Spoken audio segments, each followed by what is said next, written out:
በዚህ ምድር ስትኖሩ በሰላም ያኖራችሁ፣ ስትሞቱ ደግሞ አስታማሚ አይጥላችሁ፣ ከሞታችሁ በኋላ መንግሥተ ሰማያት ያግባችሁ። በመላው ዓለም ያሉ ክርስቲያኖችን ሁሉ እግዚአብሔር ይጠብቅልን፣ የተራቡትን ይመግብልን፣ የታሰሩትን ያስፈታልን፣ የታመሙትን ይፈውስልን፣ ያዘኑትን ያረጋጋልን፣ ላጡት ይስጥልን፣ የሚፈሳውን ደም ያቁምልን፣ ለሀገር ሰላም ይስጠን። መድኃኔዓለም በቃ ይበለን። እግዚአብሔር ይማረን። ሰላም ሰላም፣ እንዴት ናችሁ? ለዛሬም እንግዲህ እንማማርበታለን ብዬ ያሰብኩትን ቪዲዮ ይዤላችሁ መጥቻለሁ። ያላችሁን ሀሳብ አስተያየት ኮሜንት ላይ አስቀምጡልኝ። ይሄን ቻናል ሰብስክራይብ ማድረግ እንዳይረሳ። ወደ ቪዲዮቹ አይ ኪዳነ ምሕረት የስንቱን ችግር እንዴት እንደምትፈታ አቤት እናለቅስባት ፈጥና ስትደርስ አይደለም እንዴና አትመሰክሩም ለሷ? እንደው እኮ ጭንቅ ብሏችሁ እኮ ለድንግል ማርያም ነግራችሁ ነው ቅልል የሚላችሁና እቺ ሴት የመብራን አገልጋይ ነበረችና የኮሌጅ ተማሪ ማታ ተኝታ በሰላም ጠዋት ስትነሳ አይኖቿ አያዩም ሁለቱ። እናቴ መብራት ጠፍቶ ነው ወይንስ አይታየኝም? ምንድነው? ኧረ ቤት ውስጥ መብራት አለ አለቻት እናቴ። ኧረ እያየልኝ አይደለም፣ ምንም እያየው አይደለም። ምንድነው ጉዱ? ኧረ ጉድ ነው፣ አይኔ እያየ አይደለም አለች። እናትየው ግራ ገባትና ካልጋ ላይ ደግፋ አነሳቻት፣ ይዛት ወጣች። ከዛ በኋላ ስታይ እውነትም አይኗ አያይም። በአንድ ቀን ሌሊት ምን እንደሆነች አይታወቅም። ሐኪም ቤት ወሰዷት። ከኛ አቅም በላይ ነው፣ እስቲ ወደ ሐዋሳ ወሰዷት አሉ። ከእንደገና ደግሞ ቆይ አለና ሌሎች ደግሞ መካሪዎች ቆይ ጸበል ይዋት ሕክምና ሳትወስዷት ኪዳነ ምሕረት ጸበል ገባች። አይኗ ያውኑ አልበራልና እንትን አላለ። ታለቅሳለች። እመቤቴ የብርሃን እናት ኪዳነ አንድ ቀንም ቢሆን በፊትሽ ተሰልፌ ዘምሬልሻለሁ፣ አይኔ ጠፍቶ በጨለማ አልተውኝ ነው መብርሃን እያለች ታለቅሳለች። ሐዋሳ መጣች፣ ታከመች። ዶክተሮቹ እንደዚህ ነው ብለው እንኳን ሊነግሯት የሚችልበት ምክንያት የላቸውም።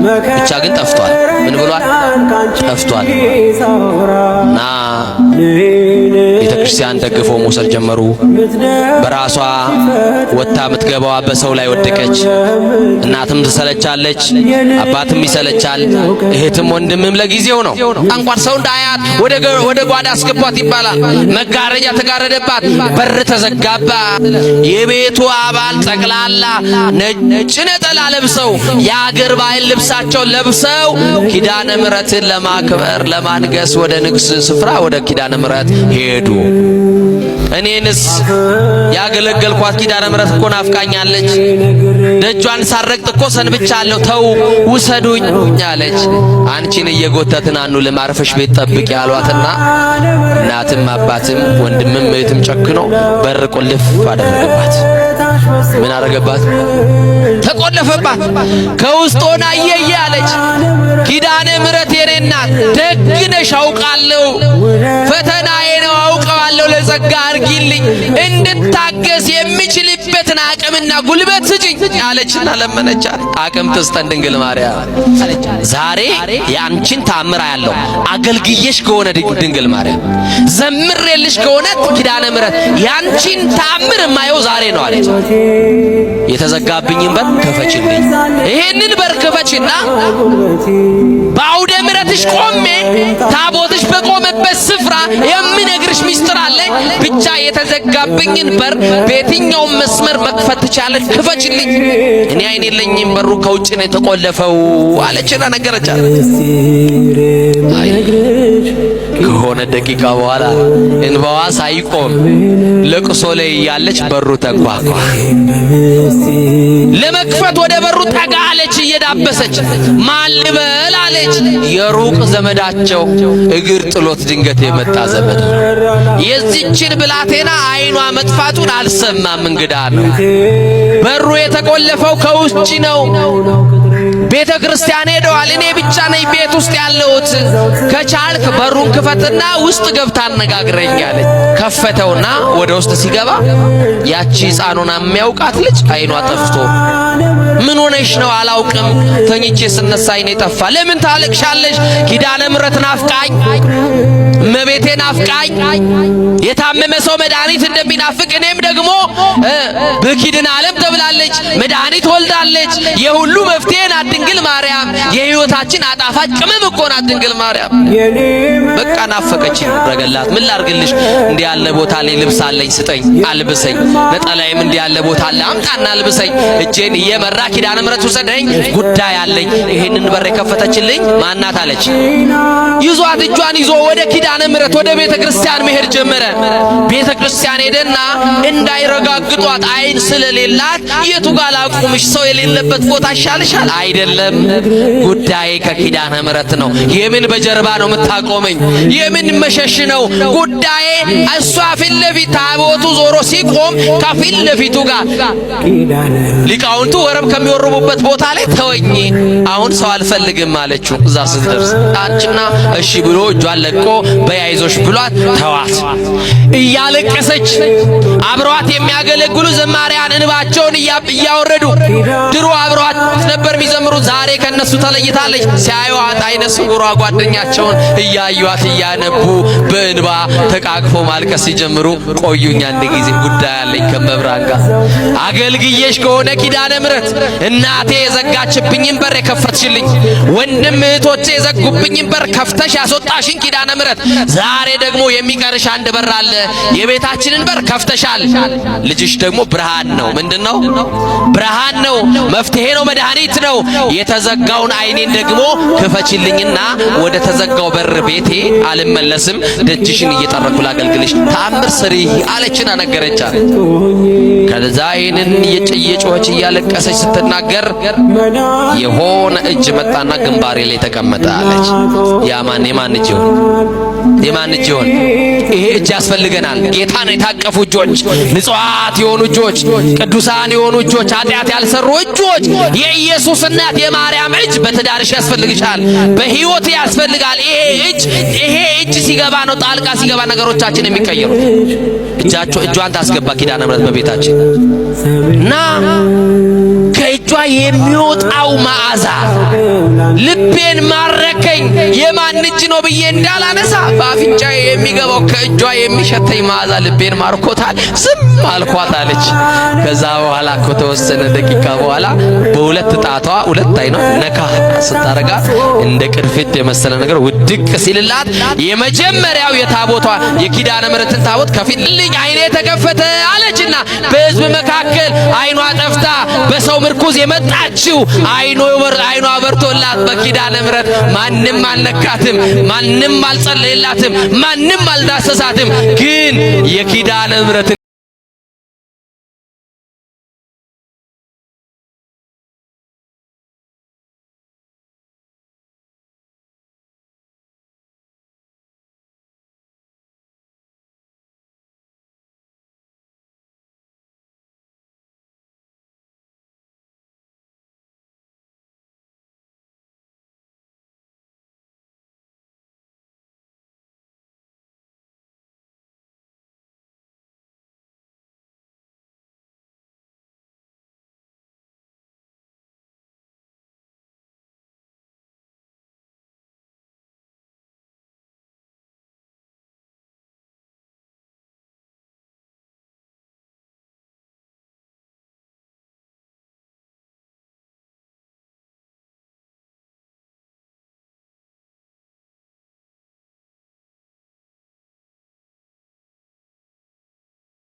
ሲጀምርህ አንዳንድ ምልክቶች ያሳያል።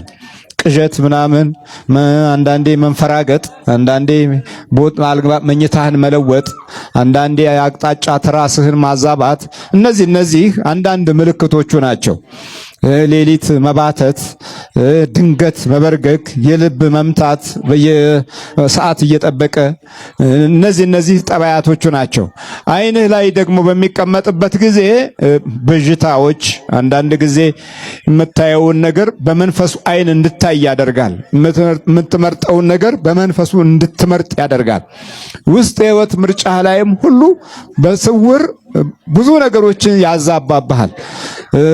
የምትይዘውን በረከት እንድታጣው ይታገልሃል። የጨበጥከው ላይ በአንድ ጊዜ በማታውቀው መንገድ እንዲወድምና እንዲበክን ያደርግሃል።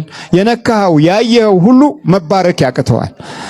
ደሞዜ የምትለው ነገር ላይም ምንም ውስጥ እንዳይገባ አድርጎ በረከት አልባ ያደርጋል። ይሄ በስውር የሚገባው መንፈስ ነው።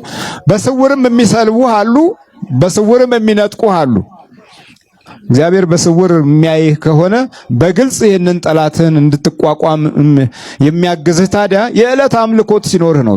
ጠዋት 21 ማታ 21 ስብሐት ለአብ ስብሐት ለወልድ ስብሐት ለመንፈስ ቅዱስ ሃሌሉያ ለአብ ሃሌሉያ ለወልድ ሃሌሉያ ለመንፈስ ቅዱስ እያልክ ሰግደህ ወይ 27 ሰግደህ ስትወጣ እጅህን ወደ እግዚአብሔር ስለዘረጋህበት እጅህ የነካው ነገር ሁሉ ተባርኮ ይውላል። እየሰማችሁ ነው? ተባርኮ ይውላል። በቃ የምትጽፍም ከሆነ የምትጽፈው መልካሙን በጎውን ለአንተ የሚሆነውን ነው። እንዲህ ያላመለክበት እጅና ያልሰገድክበት ጉልበት ሁል ጊዜ በስውር ለሚያይ ጠላት እጅ ውስጥ ይገባል። ማታም ደግሞ ዝም ብለህ መተኛት አይደለም። በስውር ለሚያይባትህ እንደዚሁ ክብር ምስጋና ይግባ ብለህ ሰግደህ በርከክ ብለህ ጸልየህ ቅዱሳንን አመስግነህ የመላእክት እርዳታን ጠይቀህ በስውር ነው የሚያዩት። አንተ የምታየው ዓለማዊውን ነው። እነሱ የሚያዩት ጥልቁንም ከውስጥም ከላይም ከውጭም ነው። አይናቸው ብርሃናዊ አይን ነው። ኤክስሬ እንኳን አለን አይደል? እንደኛ በአቅማችን ይሄው ኤክስሬ አለ አይደል? ስትፈልግ ኩላሊት ስትፈልግ ሳምባህን የሚያያል አይደል? ይሄኛው ይሄ በሰውኛው ነው። ግን ነፍስህን አያይም እሱ፣ ወይም ሰይጣንን አያይም። ሚሊዮን ሰይጣን እያለ ኤክስሬ ውስጥ ብትገባ ሚሊዮን ሰይጣን አይታይም። የሚታየው ያንተ ስጋ ነው፣ ስጋው ብቻ ነው። እና በውስጥ ግን ብዙ ጠላት አለ። ያንን የሚያጠቃልህ በስውር የሚያይባትህ ነው። በስውር የሚያይባትህ በግልጽ ጠላትህን ይዋጋልሃል ማለት ነው። እዚህ የምታየው ሁሉ በስውር የገባ ነው እንጂ ሲገባ እኔ ገብቻለሁ ያለ ሰይጣን የለም። እኔ ያስኩት ያለ የለም። ግን ጸሎት ቤት ካለህ መንበርከኪያና መስገጃ ካለህ ሲገባም ታውቀዋለህ። አሁን ዛሬ እኔ የምነግራችሁ መክሊታችሁን ነው። መክሊት ማለት አንተ እርሻ ክፍል ነው ምናምን እያልኩ እነግራችኋለሁ ማለት አይደለም። አሁን በእርግጥ ማለት በእውነት ነው። አሁን ዛሬ የምነግራችሁን ነገር ከያዛችሁት መክሊታችሁን ታውቁታላችሁ፣ ትሰራላችሁ። እዚህ ላይ ስትሰሩ መክሊታችሁ ራሱ ይመጣል ማለት ነው። አሁን የምነግራችሁ ነገር ላይ ስትሰሩ መክሊታችሁ ያን ጊዜ ራሱ ይወጣል። ከቃሉ ጋር ናችሁ? እግዚአብሔር ከሁላችን ጋር ይሁን። ስንት መክሊት የሰጠው አለ? በሉ እንጂ 5 መክሊት የሰጠው አለ። 5 መክሊት ምንድነው ነው? 5ቱ የሙሴ መጻሕፍት። እስኪ በሉ ምን አላችሁኝ? የሙሴ መጽሐፍ። እሺ ለእናንተ እኩል ተሰጥቷል አልተሰጡም? እነዚህ በሉ ንገሩኝ እንጂ ተሰጥቷል። አሁን ሰው ዝም ብሎ ሰነፍ አይደለ? እየሮጠ ይመጣና ዝም ብሎ ካንዱ መነኩሴ ከኔም ጭምር ሰው መስየው ነው አባ እንዲው መክሊቴን ንገረኝ። እኔ ምን አውቅልሃለሁ? መክሊት የሚባለው 5ቱ መጽሐፍ ነው ጌታዬ። ይሄንን ስትሰራ መክሊትህን ታውቃለህ። 5ቱን ከሰራ እንጂ እኔ ጠንቋይ ነኝ እንዴ? እኔ ማውቅ ሲጀመር ጠንቋይስ ያውቃል እንዴ? የውሸት ያውቃል። በርግጥ ቪዲዮን አይተን ተመልሰናል። ቀጣይ ቪዲዮአችን የሚሆነው ሮብና አርብን ለምን ትጾማላችሁ ብለው ለሚጠይቁ ሰዎች ምላሽ ይሆናል ብዬ ያሰብኩትን ቪዲዮ ይዤላችሁ መጥቻለሁ። ወደ ቪዲዮ እንላለን። ረቡዕን እንደምታውቁት ከሆነ የሚጾምበት ዋነኛው ምክንያት ለምክር አይሁድ ምክንያት ነው። አይሁድ ክርስቶስን ለመስቀል ተስማምተው የተለያዩበት፣ ይሁዳም አሳልፌ ሰጣቸዋለሁ ብሎ ገንዘቡን የተቀበለበት ቀን መቼ ነው? ረቡዕ ነው። አርብን ደግሞ የምንጾምበት ምክንያት ደግሞ ጌታችን መድኃኒታችን ኢየሱስ ክርስቶስ ስለ ዓለም ድህነት ሁሉና ቤዛ ብሎ ደግሞ በእንጨት መስቀል ላይ ተቸንክሮ ስላየነው ነው። ለምን ትጾማለህ? ለምንስ ነው ራስህን ያን ያክል የምታስጨንቀው? የእግዚአብሔር እውነት መሐሪነት በአንተ በመጾምና ባለመጾም ውስጥ የተገደበ ይመስላል? አንተስ ይሄንን ያክል አልበላም፣ አልጠጣም፣ አልናገርም፣ ክፉ አላስብም፣ አይኔ ክፉ ያይም ስላልክ ምን ለውጥስ የሚመጣ ይመስላል? ሲቀጥል ደግሞ መጨረሻ ላይ እውነት ትችለዋለህ ወይ ይሄንን ሁሉ ማድረግ? እንደዚህ የሚለው ድምጽ የአሮጌው ማንነት ድምጽ ነው። አዲስ የሆነው በጾሙና በምስጢራት ውስጥ የሚሳተፍ እና የሚመላለስ ማንኛውም ሰው ግን አዲሱን ሰው ነው የሚለብሰው። ማንም በራሱ ጉልበት ሊያደርገው የሚችል ምስጢራት የለም። ጾምም በነገራችን ላይ የምንጾመው የምንጾምበት ጥንካሬና የጤና ሁኔታ ስላለን አይደለም፣ እግዚአብሔር ስለሚያስችልና ስለሚሰጠን። ጾም ሩጫ ነው፣ ምስጢራትን መሳተፍ ሮጦ መቅደም ነው ከተባላችሁ አንዳንዶቻችን ምስጢራት ተሳትፎ ላይ አብረን ዝም ብለን ጆግ የምናረግ ሰዎች ነው። ዝም ብለን የምንሯሯሩጥ ማለት አንደኛ መውጣትም አንፈልግም፣ ብቻ መሮጣችንም በቂ የሚመስለን ሰዎች አሉ። እና እዚህ እኮ ለሰው መናገር የማንችላቸው ህመሞች አሉ አይደል? በጣም ቅርብ ጓደኛ ኖሮን ሁሉን ነገር የምናማከራቸው ሰዎች ሆኖ መናገር እንኳን እየፈለግን ግን የሚነገር ያለው ነገር በልባችን ይዘን የምንታመመው ብዙ አልቅሰን ታጥበን ምንም እንዳልተፈጠረ ፈገግ ብለን ቤት የገባናቸው ብዙ ቀናቶች። በእነዛ ሁሉ ግን አብሮን ይታመም የነበረው አብሮን ይሰማ የነበረው ማን ነበር? እግዚአብሔር ነበር። አያችሁ፣ ሰው ብቻውን ሆኖ ያውቅ። እኛ አሁን ለምሳሌ ብቸኝነት ስሜት ሲሰማን እግዚአብሔር ምን የሚሰማ ይመስላችኋል? ምሳሌ ልስጣችሁ። ልትሞቱለት የምትዘጋጁት በጣም የምንወደው ሰው የሆነ ሰው አለ አይደል? ህይወታችን ሁላችን ቫልዩ የምናደርገው ሰው አለ። አብረነው ከጎኑ ለመሆን የምንጠራው ሰው። ያ ሰው ድንገት ሌላ ሰው ጋር ሄዶ እኔ እኮ ብቸኛ ነኝ እንደው ማንም የለኝም ሲል ብትሰሙት ትንሽ ቅር አይላችሁ? እኔስ አትሉ? ይከፋል አይደል? ስለዚህ በየትኛውም መንገድ ሰው ብቸኛ ነኝ፣ የሚረዳኝ ሰው የለም፣ የማወራው ሰው የለም ብሎ ማዘን አይችልም። ምክንያቱም ማን ስላለ? እግዚአብሔር ስላለ። አንዳንድ ጊዜ እኮ ነገሮች ሲጎሉ እስኪ ምናልባት እግዚአብሔር ለፈተና ይሆን ያመጣው ምናምን እንላለን አይደል? ግን ሲረዝም ቀኑ ሲሄድ ወደ መጨረሻ አካባቢ ሲደርስ ደግሞ ውስጣችን ይፈራል። አንዳንድ ጊዜ አይምሮአችን ያስጨንቀናል። ምንድነው የሚውጠኝ? አሁን ካለውበት ነገር እንዴት ነው የምወጣው? እሺ የነገውን ቤት ኪራይ እንዴት ነው ማድረገው? እሺ ይሄን ትምህርት፣ ይሄን ጤና፣ የቤተሰቤን ነገር አሁን ቆመን ማድረግ የማንችለው ምንም ነገር ልናደርግበት የማንችላቸው ነገሮች አይምሮአችን ያስጨንቀናል። ሰይጣን መጥቶ ያስጨንቀናል። ቅዱስ ዮሐንስ አፈወርቅ የሰይጣን ዓላማ አንተን ኃጢአት ማሰራት አይደለም፣ አንተን ተስፋ ማስቆረጥ። ኦርቶዶክስ ቤተክርስቲያን ውስጥ የሚመለከው እግዚአብሔር ነው፣ ሌላ ማንም አይመለክም። ታቦትም አይመለክም፣ ቅድስት ማርያም አትመለክም፣ ቅዱስ ገብርኤል አይመለክም። እግዚአብሔር ነው የሚመለከው፣ አብ ወልድ መንፈስ ቅዱስ አለቀ። ከዛ ውጪ የሚመለክ ነገር የለም። እና እነሱም ቅዱሳንም አምልኩና አላሉ። እነዚህ ምናምን አትበሉ። ሺህም ምናምን የለም እንዴ? ማን ነው ጌታ?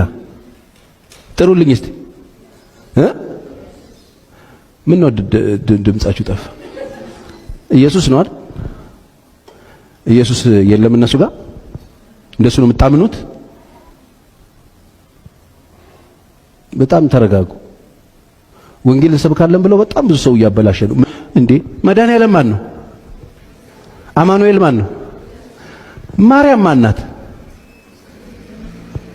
እና እኛ ጋር አለ እንዴ እሱ? መድኃኒዓለም አማኑኤል ምናምን አለ እንዴ? አጥቢያዎች አሉ። መድኃኒዓለም ብለው የሚያመልኩት ክርስቶስ፣ አማኑኤል ብለው የሚያመልኩት ክርስቶስ። ማርያም የኢየሱስ ምንድን ናት? እሺ ማርያምን ይዘው ኢየሱስ የላቸውም ብላችሁ እንዴት ጠረጠራችሁ? የሌላቸው እናቴ አሁን በህይወት 8 ልጆች አሏት። ከ8ቱ 2ቱ ነው ቤት ውስጥ ያሉት። 6ታችን አግብተን የራሳችን ኑሮ ነው የምንኖረው እና አንዳንዴ ለእናቴ የማደርግላትን ነገር ስታመሰግነኝ ደስ አይለኝም። ምክንያቱም የሚገባ ነው ብዬ ስለማምን እና ለዚች ታላቅ ቤተክርስቲያን ከልቤ የማደርገው ነገር ምስጋና ይገባዋል ብዬ አላስብም። ለእናቴ ስለሆነ ያደረግኩት። አንዳንድ ምስኪን ሰዎች ከእናቶቻችን ቤት ወጥተን ስንሄድ እናቶቻችንን በፈለጉ ጊዜ የፈለጉትን ማድረግ የሚችሉ ይመስላቸው ሰዎች አሉ። እናትን ማንም በፈለገ ጊዜ የፈለገውን እንዲያደርግ የሚፈቅድ ሰው የለም። እኔም ለዚች ታላቅ የምር ሀገር እንዲኖረኝ ያደረገችን ታላቅ እናት ቤተክርስቲያንን ማንም እንዲነካት አልፈልግም። ፕሮቴስታንት ውስጥ በነበርኩበት ጊዜ በመዝሙር ነበረ የማገለግለው። ዘማሪ ነኝ። አገልግሎቴም በመዝሙር ነበር የማገለግለው። ሁሉም ሀገር፣ ሁሉም ጉባኤ ላይ የምጠራው በመዝሙር ነው። ግን በዛ ሁኔታ ውስጥ እያለው በዛ ሃይማኖት ውስጥ አንድ ነገር አለ። ለምሳሌ አሁን ተሰሚነት ያላቸው ትልልቅ ነቢያት የሚባሉ አሉ፣ ብዙ ምዕመን ያላቸውና ሃይማኖቱም ሙሉ ምዕመኑ የሚከተላቸው ተቀባይነት ያላቸው በዛ ሃይማኖትና እነዛ ሰዎች የነብይነት ደረጃ ላይ ያሉ በቃ ትልቅ ነብይ ናቸው የሚባሉ ናቸው። እነሱ ይቀቡሃል፣ ዘይት ያፈሱብሃል። አሁንና አንተ ነብይ ነህ፣ ከዛሬ ጀምሮ አንተ ነብይ አድርጌ ሾሜሃለሁ ብሎ ያ ነብይ አንተን ከቀባ በቃ አንተ ከዛ ጊዜ በኋላ ነብይ ነው የምትሆነው። ማመን ነው በቃ። ምክንያቱም አሜን ብለህ ምክንያቱም ሁሉም ሰው ያ ሰው በቀባኝ ብሎ እዛ ነብይ ለምሳሌ አሁን እነሱ ራሳቸው ኢትዮጵያ ውስጥ ያለውን ትልልቅ ነቢያት የሚባሉ ቅባት ፍለጋ ብለው ሌላ ሀገር ይሄዳሉ፣ ናይጄሪያ ይሄዳሉና እውነት ለመናገር ያው ቅባቱ እውነተኛ ነው አልልም አይደለም፣ ግን እነሱም ከሚያገለግሉት አገልግሎት የበለጠ ለመጨመር ወይ ተቀብቼ ልምጣ ብለው ናይጄሪያ ድረስ ይሄዳሉ። ልክ እንደዛው ደግሞ እኛ ኢትዮጵያ ውስጥ ያለን ደግሞ ኢትዮጵያ ውስጥ ያሉ ትልልቅ ነቢያት ጋር ሁሉም ሄዶ ነቢይ መሆን የሚፈልግ ዘማሪ መሆን የሚፈልግ ፓስተር መሆን የሚፈልግ በቃ ትልልቆቹ ጋር ነው ሄዶ ቀባኝ አይነት ነገር ያለውና እኔ በሄድኩበት ጉባኤ እያስነሱ ነው የሚቀቡኝ። ጉባኤ አንቺ ሴት ብለው ያወጡኛል ከጉባኤ ማለት እና እኔ ደግሞ በዛን ሰዓት በቃ ሁሉም አገልግሎት ጋር ሄዳለሁ። ምክንያቱም ታዋቂ ናቸው፣ የሚያደርጉት አገልግሎት አስገራሚ ነው። ስም ሲጠሩ ተአምራት ሲያደርጉ ሚስጥር ሲገልጡ አጋንንት ሲፈው በቃ ተአምር ስለሚደረግ ምዕመኑ እነሱ ጋር ነው የሚሄድና እኔም እሄዳለሁ እውነት ለመናገር እና ያስወጡኛል። አንቺ ሴት ነይ ይወጣል። አንቺ ታላቅ ነብይ ነሽ፣ በጣም ታላቅ ነብይ ነሽ። በምንድን ነው የምታገለግዪው? በመዝሙር። አይ ዘማሪ ብቻ አይደለሽ፣ አንቺ ዓለምን የምትዞሪ ታላቅ ነብይ ነሽ፣ ዲቦራ ነሽ ይሉኛልና እኔ የቤት ስሜ ደግሞ ዲቦራ ነው። ከዛ እንዴ ስሜንም ነው እግዚአብሔር ጠርቶ ዲቦራ ነሽ አሉኝ እኮ ምናምን። ስሜ እኮ እኔ ዲቦራ ነው። ስለዚህ የቤት ስሜ ዲቦራ ነው። ዲቦራ ተብዬ ነው የምጠራው ከውብ ዓለም ቀጥሎና አንቺ ዲቦራ ነሽ፣ እግዚአብሔር የዲቦራ ቅባት እንደ ነብይቷ ዲቦራ በኃይል የምታገለግዪ ነብይ ነሽ ብለው እነዚህ ሰዎች ዝም ብሎ ሰዎች አይደሉም። አሁንም ድረስ በፕሮቴስታንት ውስጥ በጣም ትልቅ ተሰሚነት ያላቸው ከዚህ በፊት እስከነስማቸው ነው የተናገርኩት። ምክንያቱም እውነት የሆነ ነገር ስለሆነ ማወራው ውሸት ስለማላወራው ስማቸውንም እየጠራው ተናግሬያለሁ እና ያው መድገሙ ስለማያስፈልግ ነውና ያፈሱብኛል ነብይ ነሽና ሁሉ ቦታ እና እኔ እየዘመርኩኝ በፊት በመዝሙር ማገለግልሽ በመዝሙር አገልግሎት ሄጄ እየዘመርኩኝ አጋንንት ምናምን ይወድቃል። ከዛ መዝሙር አቆምና እኔ እኮ በመዝሙር ነው የተጠራው። መዝሙር አቆምና ኑ ሚስጥር ይገለጥልኛል። አስቆምና እዚህ ውስጥ ኤችአይቪ ያለብሽ በዚህ በኩል እንትና ምትባይ በዚህ በኩል እንትና ምትባል ናውጣ እያልኩ እጠራለሁ። ከዛን ሰው ይፈወሳል ምናምን። ከዛን ይሄን ሲያዩ የጠሩኝ አገልጋዮች እንዴ አንቺ እንዴት ዘማሪ ብለሽ ትነግሪናለሽ? አንቺ እኮ ነብይ ነሽ። አንቺ ላይ ያለው አገልግሎት ነብይ መፈወስ ምናምን ይችላል ጀመርኩ። ነብይ አጋንንት የሚያስወጣ ነው፣ በሽተኛ የሚፈውስ ነው፣ በቃ ታምራቶችን የሚያደርግ ነው። እና ዘማሪ ደግሞ ዘምሮ ማይኩን አስቀምጦ ነው የሚወርድ። እኔ ልክ ስዘምር አቆማል መገለጥ መጣልኝ የጌታ መንፈስ ብዬ አቆማለሁ። ከዛ ማይክ አስቆሜ እዚህ ጉባኤ እንደዚህ ሆነሽ የመጣሻል እንትናም ትባይና ቶሎ በይና ይውጭ እና ደፋር አገልጋይ ነኝ። እውነት ለመናገር በነበርኩበት ሰዓት በጣም ደፋር ነኝ እና አስወጥቼ ይሄን ሳደርግ ይናድ አንቺ እንዴት ዘማሪ ትይናለሽ? አንቺ እኮ ነብይ ነሽ። እና እነሱ በየሄድኩበት በየነቢያቶቹ ዘይት ባፈሰሱብኝ ቁጥር ይሄ እነሱ ያለው ነገር እኔ ላይ ይሄ አዲስ ነገሮች መምጣት ጀመሩ። መገለጥ ማየት፣ ሚስጥር መናገር ምናምን እና ከዛ በኋላ በዘማሪነት የጠሩ ጉባኤ ኔክስት ነብይቱ ባለም ብለው ራሳቸው ፖስተሩ ላይ ስሞቱ ይጠሩኛል። ቪዲዮቹን አይተን ተመልሰናል። በቪዲዮቹ እንደተማማርንበት አልጠራጠርም። ያላችሁን ሀሳብ አስተያየት ኮሜንት ላይ አስቀምጡልኝ። በቀጣይ በሌላ ቪዲዮ እስከምንገናኝ ቻው።